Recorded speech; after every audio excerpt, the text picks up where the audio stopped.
And so I just explained to her that that's the contract I want, and that's too heavy. There, that's too heavy. Thank you. There, that's good. That's too heavy. To function, this is the agreement that we need to have to function well together. So anytime she leans down into the bit, I just lift the French call it demi arret. There we go, that's better. I want to have flexion each way. In other words, I can ask her for a bit of flexion, but she doesn't fall that way.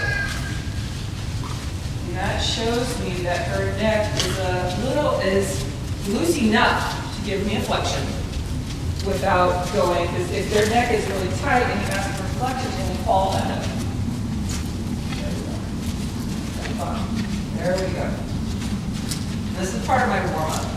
There we go. So you can see clearly, this way, real chill. Because like I told you, about the third time I wrote her, it felt like a third ride. Yeah. And so I'm treating her like this is her like 15th ride or whatever many she's in. And really important for me is we have to be able to move the shoulders. And one thing I have been told about mules is if they have their shoulders, they have it. So, not that I'm trying to take her shoulders away from her, but I want to have language with the shoulders right away. So shoulders right, straight, shoulders left. Good.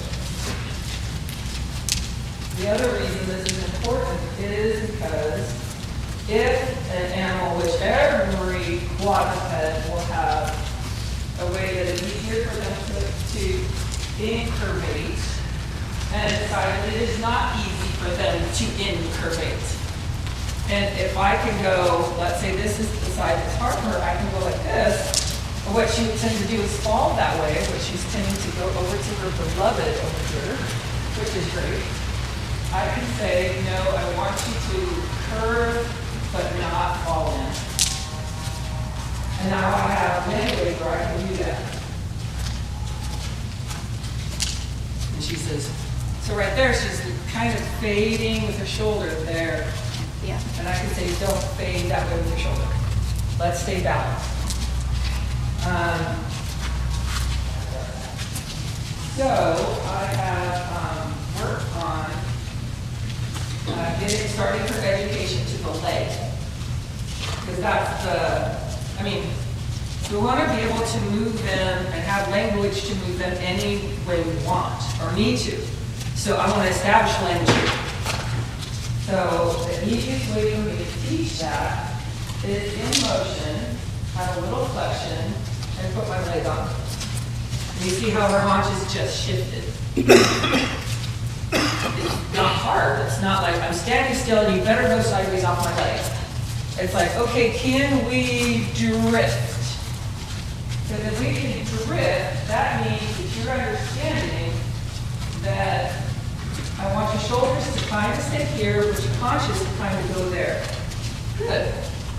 Technically, that's beginning of shoulder in. Yeah. So leg on, haunches shift away. Haunches shift away. And move on.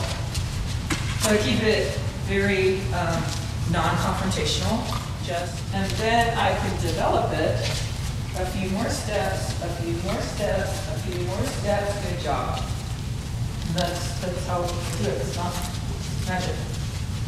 It's just patient and knowing what you want to say.